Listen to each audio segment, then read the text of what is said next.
मिथिला बास हमर हमरा सन जग में भाग्य ककर मैथिल छी। मिथिला बास हमर हमरा सन जग में भाग्य ककर जेहि ठाम भिक्षा भेटे शिक्षा जेहि ठाम भिक्षा भेटे शिक्षा के करत हमर माटिक परतर मैथिल छी। मिथिला बास हमर हमरा सन जग में भाग्य ककर।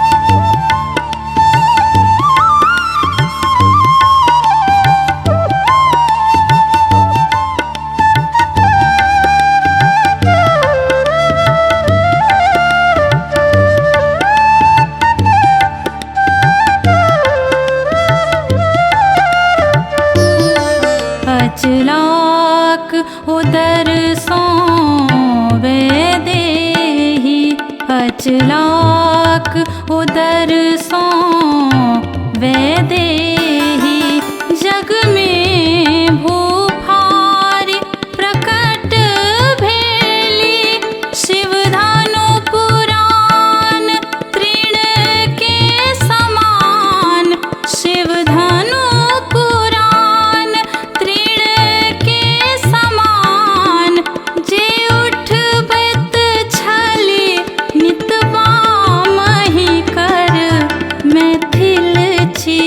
मिथिला बास हमर हमरा सन जग में भाग्य ककर।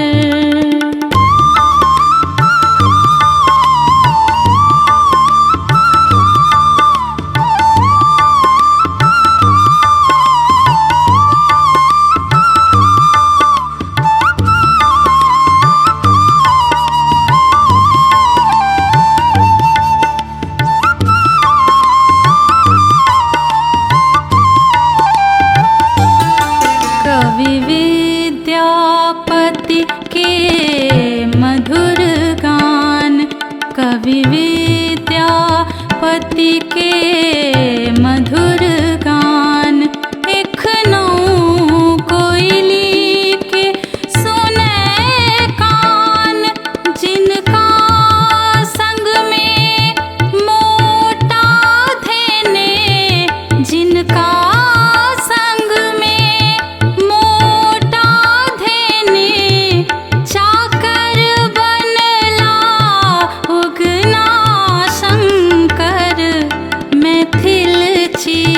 मिथिला बास हमर हमरा सन जग में भाग्य ककर।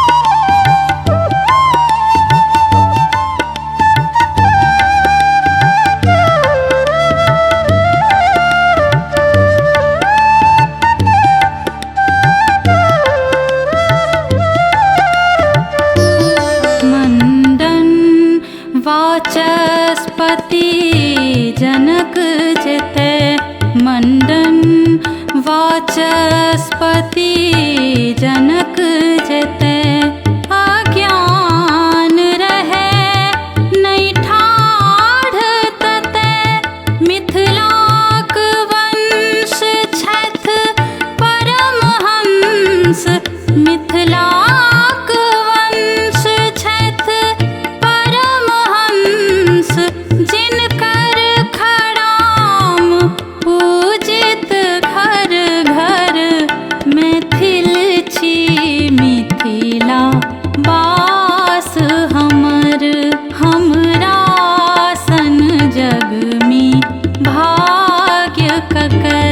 मैथिल छी मिथिला बास हमर मैथिल छी मिथिला बास हमर मैथिल छी मिथिला